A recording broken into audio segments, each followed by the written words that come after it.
Hello बच्चों, आज का टॉपिक है भाई। वीडियो चालू करो तो। Wow, next. Wow, next. Wow, fighting हो रहा है। नेक्स्ट। वाओ, दौड़ रहे हैं लोग। नेक्स्ट।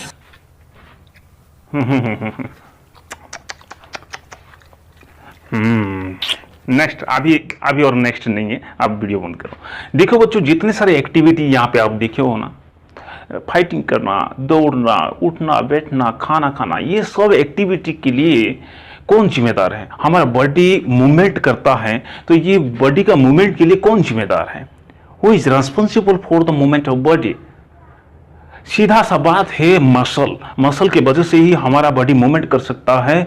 अगर मसल को अगर शरीर से अगर निकाल दिया जाएगा ना, तो हमारा बॉडी मूवमेंट नहीं कर सकता। मूवमेंट नहीं, लोकोमोशन नहीं, सब कुछ एकदम खत्म है। ठीक है ना? तो आज का हमारा टॉपिक है मस्कुलर टिश्यू।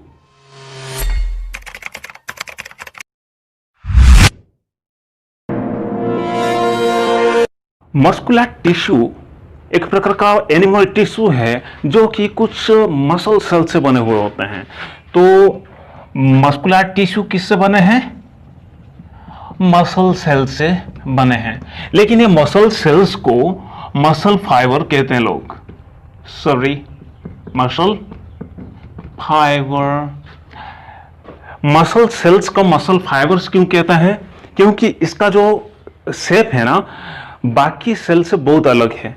बाकी सेल्स छोटे मोटे थे, लेकिन ये जो सेल्स होते हैं ना, ये थिन एंड एलोंगेटेड है। थिन एंड एलोंगेटेड मतलब होता है कि धागे जैसा, ठीक है ना, फाइबर जैसा। तो इसीलिए उसको मसल सेल्स ना कहकर मसल फाइबर्स कहते हैं। ऐसे ही नर्व सेल की बात जो होती है, नर्व सेल बहुत लंबा, 1 मीटर तक लंबा हो सकता है। ठीक है ना, इतना लंबा सेल है। तो ये सेल तो कह सकते हैं नर्व सेल, लेकिन ये फाइबर की तरह जब दिख रहे हैं तो इसको नर्व फाइबर भी लोग कहते हैं। एग्जैक्टली यहाँ पे मसल सेल्स की जो बात करते हैं, ये थिन एंड एलोंगेटेड है, लंबा धागे की तरह है, इसीलिए इसको हम मसल फाइबर्स के नाम से भी जानते हैं। ओके, तो यहाँ पे जो बात कर रहे हैं मसल फाइबर की, इसका खासियत एक बहुत जबरदस्त है। क्या है? ये कंट्रैक्शन रिलैक्सेशन होता है। कंट्रैक्शन रिलैक्सेशन मतलब ये देखो, ये क्या है?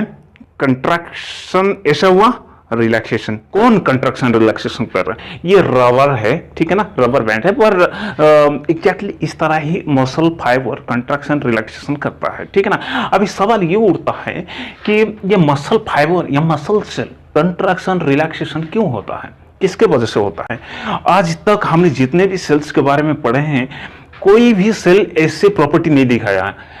कभी इतना ज्यादा कंट्रैक्शन रिलैक्सेशन नहीं होता था इलास्टिक बैंड की तरह, लेकिन मसल फाइबर इलास्टिक बैंड की तरह कंट्रैक्शन रिलैक्सेशन होता है। इसलिए हम लोग उसको अपने अनुसार या फिर वो खुद अपने अनुसार क्या होता है, कुछ ना कुछ एक्टिविटी को परफॉर्म कर लेता है। तो ये कंट्रैक्शन रिलैक्सेशन होने के पीछे किसका हाथ है भाई? किसका साजिश है? ये जो मसल फाइबर है, कंट्रैक्शन रिलैक्सेशन जो होता है, ये कुछ प्रोटीन फिलामेंट के वजह से होता है। Protein filaments. अभी आप बोलोगे कि भाई प्रोटीन फिलामेंट्स कौन कौन है, क्या एग्जांपल्स होगा? एकदम सीधा सीधा बताते हैं विथआउट एनी बकवास। ठीक है ना? क्या है प्रोटीन फिलामेंट का एग्जांपल की बात करें तो यहाँ पे एक्टिन एंड मियोसिन। ओके, ये दो प्रोटीन फिलामेंट की वजह से ही हमारा मसल फाइबर क्या है, कंट्रैक्शन रिलैक्सेशन होता है। बात समझ में आ गई? नेक्स्ट। कई सारे पॉइंट को बेस करके हम लोग मस्कुलर टिश्यू को क्लासिफाई कर सकते हैं। कई सारे पॉइंट मतलब नंबर 1 पॉइंट है on the basis of appearance, on the basis of location, on the basis of control. That means we can classify the muscular tissue on the basis of 3 points. क्या क्या है? On the basis of क्या है? Appearance की अगर बात करें तो ये 2 प्रकार का है। एक तो स्ट्रिएटेड, दूसरा है non striated. Okay, and on the basis of, ये मान लीजिए ए है और बी की बात करें तो on the basis of control की बात करते हैं तो ये भी दो प्रकार का है, ठीक है ना। क्या है, मेन चीजें हैं वॉलंटरी एंड इनवॉलंटरी। के बाद on the basis of location की अगर बात करें तो ये तीन प्रकार का है। एक तो स्केलेटल और दूसरा है स्मूथ और तीसरा है कार्डियक। ये स्केलेटल मसल है, स्मूथ मसल है, कार्डियक मसल है। ओके, अपीयरेंस क्या होता है, ये लुक है, यानी कैसे दिखता है, वो लुक को बेस करके ये दो प्रकार का है, स्ट्रेटेड एंड नॉन स्ट्रेटेड। इसको स्ट्रिप्ड भी आप कह सकते हैं। स्ट्रेटेड क्या होता है, उधर देखो जेब्रा के ऊपर जो स्ट्रिप्ड हुआ या फिर जेब्रा क्रॉसिंग जो दिख रहे हो स्ट्रिप हुआ है ना, तो जो भी मसल होता है उसमें आइदर स्ट्रेटेड होता है या फिर नॉन स्ट्रेटेड होता है। इसका मतलब है कुछ मसल में इस तरह, तो मान लीजिए ये मसल है और इसमें इस तरह का स्ट्रिप दिखने को मिलता है, तो ये स्ट्रेटेड मसल है, ठीक है ना। लेकिन कुछ मसल ऐसे होता है जिसके ऊपर ये स्ट्रेशन नहीं होता है, ठीक है ना, तो ये नॉन स्ट्रेटेड मसल। तो अभी लुक के अकॉर्डिंग हम लोग दो ग्रुप में बांट दिए हैं, तो ये क्या है, striated and non striated. Next, उसके बाद control. On the basis of control, muscular tissue is of two types, one is your voluntary, second one is your involuntary. Actually control मतलब किसका कंट्रोल के बारे में बात हो रही है, खुद का कंट्रोल के बारे में बात हो रही है। देखो मेरा ये मसल ये ऑटोमेटिकली मूवमेंट नहीं करेगा, मैं जब तक इसको मूवमेंट नहीं कराऊंगा तब तक ये मूवमेंट नहीं करेगा, ठीक है ना। तो ये अपने विल के अनुसार क्या है, मूवमेंट करता है। इसका मतलब है ये मसल हमारे कंट्रोल में है, ठीक है ना। तो हमारे कंट्रोल में अगर होता है तो वो वॉलंटरी मसल कहलाएगा। ओके, ऐसे भी कुछ मसल्स होते हैं जैसे कि हमारे स्टोमक में होता है या फिर हार्ट में जो मसल होता है उसको हम लोग चाह कर भी उसको अपने कंट्रोल में रख नहीं पाएंगे, ठीक है ना। वो अपने हिसाब से काम करता रहेगा, ठीक है ना, जिंदगी भर काम करता रहेगा। जब वो काम करना बंद कर देगा तो हम लोग सीधा ऊपर चले जाएंगे। राम नाम सत्य है, ठीक है ना। तो जिस मसल हमारे कंट्रोल में नहीं है उसको हम क्या कहेंगे, नॉन वॉलंटरी मसल कहेंगे। ओके, इसके बारे में डिटेल आप लोग हायर क्लास में पढ़ोगे। नेक्स्ट है on the basis of location. On the basis of location, muscular tissues are of three types. One is your skeletal muscle, second one is your smooth muscle, third one is your cardiac muscle. In this video tutorial, we will discuss only these three types of muscular tissue. Okay, और हम लोग 9th class में पढ़ रहे हैं और 9th class के syllabus के अकॉर्डिंग ये वीडियो बनाया गया और 9th क्लास के अकॉर्डिंग ये हम लोग हल्का फुल्का चर्चा करेंगे, ज़्यादा डिटेल में नहीं जाएंगे। इसके बारे में ज़्यादा डिटेल आप लोग का 11th या 12th क्लास में है, ठीक है ना, हायर क्लास में आप लोग पढ़ोगे। तो इस वीडियो में और 9th क्लास में हम लोग जानने वाले हैं कि ये तीनों मस्कुलर टिश्यू का लोकेशन कहाँ है, इसका फंक्शन क्या है और ये दिखने में कैसे हैं। बस हल्का फुल्का हम लोग बस चर्चा कर लेंगे, ठीक है ना। तो चलिए अपना टॉपिक को शुरू करते हैं। ये तीन मस्कुलर टिश्यूज को अगर अलग अलग करके अगर स्टडी करेंगे तो हमारे मन में कंफ्यूजन क्रिएट हो सकता है। इसलिए तीन मस्कुलर टिश्यूज का जो मेजर पॉइंट है ना उसको लाकर मैं यहाँ पे चिपका दिया हूँ और यहाँ पे टेबल बन गया है। अभी ये टेबल को देख के हम ये तीनों मस्कुलर टिश्यूज को कंपेयर कर सकते हैं कि उनके बीच में डिफरेंस क्या है और सिमिलरिटी क्या है, ठीक है ना। तो कौन सा पॉइंट को बेस करके हम लोग अभी कंपेयर करने वाले हैं। नंबर 1 पॉइंट है अपीयरेंस, कैसे दिखता है, कंट्रोल में आता है कि नहीं, उसके बाद लोकेशन कहाँ पे मिलते हैं, फंक्शन काम क्या है, शेप आकार क्या है, उसके बाद न्यूक्लियस, ठीक है ना। तो ये सारे पॉइंट को बेस करके हम लोग यहाँ पे एक टेबल बनाया है। अभी आसानी से याद हो जाएगा, कम समय में याद हो जाएगा। और एक बात है कि ये चैप्टर का नोट्स आप लोग को आराम से मिल जाएगी। आप लोग वीडियो का डिस्क्रिप्शन को चेक कर लेना, वहाँ पे लिंक दिया गया है, लिंक पे क्लिक करके आप लोग नोट्स को डाउनलोड कर लीजिए। उसके बाद आपने कॉपी में लिखना है तो लिख लीजिए, ठीक है ना। तो यहाँ पे स्केलेटल मसल का अपीयरेंस क्या है, वो स्ट्रेटेड है। स्ट्रेटेड मतलब ऊपर ऐसे जेब्रा की तरह स्ट्रिप्ड हुआ है, ठीक है ना, ऐसे हुआ है। ओके, और ये एक्चुअली कैसे दिखता है आगे हम लोग चर्चा करेंगे। लेकिन ये स्मूथ मसल नॉन स्ट्रिएटेड है, ये स्ट्रिएटेड नहीं है। ओके, उसके बाद कार्डियक मसल ये स्ट्रिएटेड है। इनका लुक कैसा है, एग्जैक्टली इस तरह है। कार्डियक मसल स्ट्रिएटेड है, इसका लुक इस तरह दिखता है। ओके, नेक्स्ट कंट्रोल की बात करें तो स्केलेटल मसल वॉलंटरी है, इसको हम अपने कंट्रोल में रख सकते हैं। लेकिन ये स्मूथ मसल इनवॉलंटरी है, ये हमारे कंट्रोल में नहीं रहता। और कार्डियक मसल भी अपने कंट्रोल में नहीं रहता है, ये लोग अपने हिसाब से काम करते रहते हैं जिंदगी भर, ठीक है ना। उसके बाद लोकेशन, ये स्केलेटल मसल का लोकेशन कहाँ पे है? स्केलेटल मसल, स्केलेटल से पता चलता है कि ये स्केलेटन से क्या है, रिलेटेड है। तो ये क्या है, अटैच टू द बोन्स और स्केलेटन, यानी कि कोई भी रिब गेज या फिर कोई भी बोन से अगर अटैच हुए हैं तो वो कौन सा मसल हुआ होगा? ये स्केलेटल मसल हुआ होगा। ओके, उसके बाद स्मूथ मसल, स्मूथ मसल कहाँ पे मिलते हैं? Smooth muscle walls of blood vessel and lymphatic vessel, जो ब्लड वेसल होता है, आर्टरी होता है और लिम्फेटिक वेसल होता है ना, तो उसके वॉल में ये स्मूथ मसल दिखने को मिल जाते हैं, ठीक है ना। और ये आइरिस में भी होता है, आंख का जो आइरिस है उसमें भी देखने को मिल जाता है, यूटेरस में, यूरेथ्रा में, स्टोमक में, स्मॉल इंटेस्टाइन में, यानी कि इंटरनल होलो ऑर्गन के वॉल में ये स्मूथ मसल देखने को मिल जाता है, इसीलिए इसको विसरल भी कहते हैं, ठीक है ना, विसरल मसल भी कहते हैं। ओके, समझ में आ गए। तो उसके बाद ये कार्डियक मसल कहाँ देखने मिलते हैं? कार्डियक मसल से पता चलता है कार्डियक हार्ट से रिलेटेड है, इसका मतलब यही हुआ है कि ये हार्ट का वॉल में देखने को मिल जाते हैं, ठीक है ना। नेक्स्ट फंक्शन, ये स्केलेटल मसल का फंक्शन क्या है? Helps in movement and locomotion, ये मूवमेंट एंड लोकोमोशन में हेल्प करता है। मूवमेंट मतलब मान लीजिए यहाँ पे हम खड़े हैं, हेड हिला रहे हैं या फिर ये हिला रहे हैं, ठीक है ना, तो ये क्या है? मूवमेंट है। लेकिन लोकोमोशन क्या होता है? मैं यहाँ पे हूँ लेकिन अभी चाल कर यहाँ पे गया, तो अभी कुछ डिस्टेंस कवर किया हूँ, तो ये हुआ लोकोमोशन। आपको समझ में आ गया होगा। मूवमेंट मतलब आपका बॉडी का पार्ट मूवमेंट करेगा, ठीक है ना, ऐसे भी हो सकता है, या फिर ऐसे भी हो सकता है, तो ये मूवमेंट है।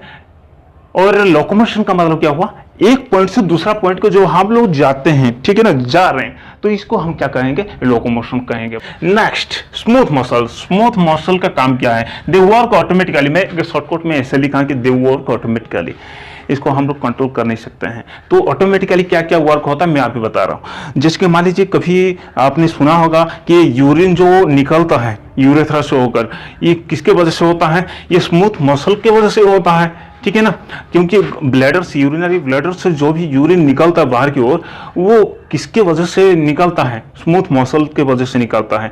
उसको पता है, स्मूथ मसल बहुत स्मार्ट होता है, ये तीनों में से सबसे ज्यादा स्मार्ट स्मूथ मसल ही समझ लीजिए। कब क्या जरूरत है, जैसा कंडीशन आएगा वैसा फंक्शन वो करेगा, ठीक है ना, नहीं तो बाकी समय में एकदम आराम करता रहेगा, यार कुछ काम धंधा नहीं, बैठे रहो ना, काम आएगा तो करेंगे। ये लोग ऐसा है, ठीक है ना, बहुत स्मार्ट है। तो और एक बात है कि ये ऑटोमेटिकली और क्या काम करते हैं? आप लोग रिप्रोडक्शन चैप्टर पढ़ते वक्त तो जानते होंगे कि वहां पे बेबी बर्थ होता है, ठीक है ना, वाजाइना से होकर वो निकलता है, तो ये ऊपर से कोई प्रेशर दे रहा होगा ना, तो कोई प्रेशर दे रहा होगा इसलिए वो बाहर निकलता है। अगर ऊपर से कोई प्रेशर नहीं देगा तो कैसे निकलेगा? तो यहाँ पे कई सारे प्रेशर आ जाता है, पर इसमें स्मूथ मसल का भी बहुत सारे काम होता है। जैसे कि पेस्ट है, पेस्ट को अगर ऐसे करके अगर रखोगे तो वो पेस्ट बाहर निकलेगा, आपके ब्रश की ओर जाएगा, तभी नहीं जा सकता है, उसको पीछे से या फिर बीच में से दबाना पड़ेगा, तब जाकर वो प्रेशर से बाहर निकलेगा।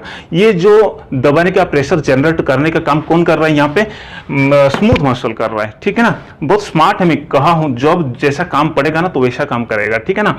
तो उसके बाद और भी कुछ काम हो सकता है, जैसे कि मान लीजिए जब हम खाना खाते हैं तो वो खाना इधर से फूड पाइप से होकर जाएगा, फूड पाइप में अभी क्या है, फूड पाइप में स्मूथ मसल है, जो फूड पाइप में जाता है तो वो कहीं पे लटकता नहीं है। जैसे कि पाइप में कुछ अगर चीजें भेजते हो तो पाइप के कहीं एक जगह में फंस जाता है, लेकिन ऐसे नहीं होता है, वो एकदम रिदमिक वे में एकदम जाता है। कैसे? देखो उधर देखो, फूड कैसे जाता है फूड पाइप में, एक रिदमिक वे में जाता है, ठीक है ना, बहुत बढ़िया स्टाइल में चले जाता है स्टोमक की ओर। उनका काम यही रहता है कि भाई देखो फूड आ गया है, अभी इनको भेजना है किधर, स्टोमक की ओर, तो इसलिए वो काम करना शुरू कर देता है रिदमिक वे में, ठीक है ना। स्मार्ट मसल है, स्मूथ मसल नहीं, स्मार्ट मसल के हो।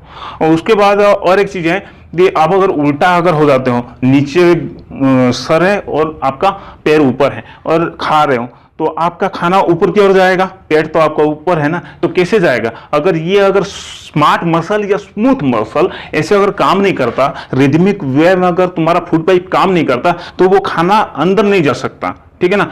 आपका फूड पाइप का इस वाला भाग से फिर से निकल जाता, क्योंकि आप उल्टा है ना, ऐसा है, लेकिन ऐसा नहीं होता। आप अगर निकाल लिए तो फूड पाइप तक पहुंचने तक आपको प्रेशर डालना है, उसके बाद वो ऑटोमेटिकली चला जाएगा, धीरे धीरे हौले और कहाँ जाएगा, स्टमक की ओर। नेक्स्ट, कार्डियक मसल का क्या काम है? कार्डियक मसल का काम बहुत यूनिक होता है, वो हार्ट बीट कराता है, ठीक है ना। नेक्स्ट, शेप की बात करें तो स्केलेटल मसल का शेप कैसे होगा? ये सिलिंड्रिकल होगा, ठीक है ना, इसलिए मैं यहाँ पे बनाना छोड़ दिया था। ये एकदम सिलेंडर स्ट्रक्चर, सिलेंड्रिकल स्ट्रक्चर है, ठीक है ना। इसको अगर काटेंगे तो अंदर से और माइक्रोफाइब्रिल सब निकलेगा, उसका स्ट्रक्चर भी बहुत सारी चीजें हैं, ठीक है ना, लेकिन उसके बारे में हम लोग बाद में बात करेंगे। यहाँ पे और एक चीज मैं आपको बोलना भूल गया कि ये जो स्ट्रिएशन आता है, स्ट्रिप्ड जो आता है ना, यहाँ पे देखो स्ट्रिप्ड आ गया, स्ट्रिप्ड, तो ये स्ट्रिएशन क्यों होता है इसके बारे में भी जानना जरूरी है। एक्चुअली आप लोग को मालूम होगा कि जो फ्लेक्सिबिलिटी होता है ये किसके वजह से होता है, प्रोटीन फिलामेंट की वजह से होता है, एक्टिन एंड मायोसिन की वजह से होता है, ठीक है ना।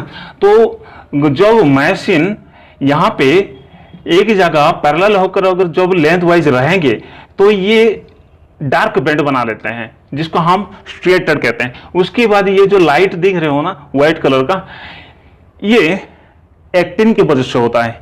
ये एक्टिन एक जगह इकट्ठा हो जाएंगे, जो जहां पे मायोसिन एक जगह इकट्ठा हो जाते हैं पैरेलल लेंथ वाइज, तो वो इस तरह का डार्क बैंड बना लेते हैं और इसको हम डार्क बैंड भी कह सकते हैं, ठीक है ना। और जहां पे लाइट कलर नजर आ रहा है वहां पे एक्टिन जमा हो गया, ठीक है ना, तो एक्टिन के वजह से वहां पे लाइट कलर दिखाई दे रहा है और इसको हम लाइट बैंड कहते हैं, ठीक है ना, इतना याद रखो।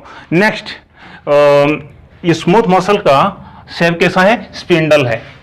स्मूथ मसल का शेप स्पिंडल है। स्पिंडल मतलब ये देखो इस तरफ पॉइंट शेप है लेकिन बीच में थिक शेप है, ठीक है ना, बीच में एकदम फुला हुआ है और दोनों तरफ एकदम सुई की तरह बन गया है, ठीक है ना। तो ये शेप को कहते हैं स्पिंडल शेप। ओके, उसके बाद कार्डियक मसल का शेप क्या है, ब्रांच रे। यहाँ पे दिख रहे हो ना, ब्रांच रे है, ऐसे ब्रांच होकर रहता है, ठीक है ना, ऐसे कनेक्शन हुआ होता है, ऐसे ब्रांच हुआ होता है और ये भी तो स्ट्रिप्ड है।